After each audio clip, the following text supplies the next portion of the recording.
Bueno, pulsan en S200, lo traen para identificar un ruido en el motor.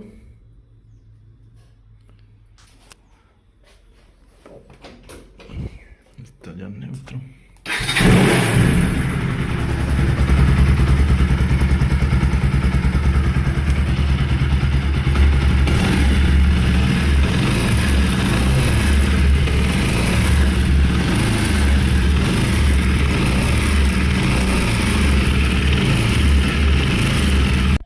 Bueno, aquí podemos ver uno de los balines del cigüeñal, del lado derecho del ANS. Esta parte de acá. Si ves la bala como está de comida. Y esa parte va a esa casperiera. Esa es la balinera del cigüeñal. Entonces eso es lo que suena así.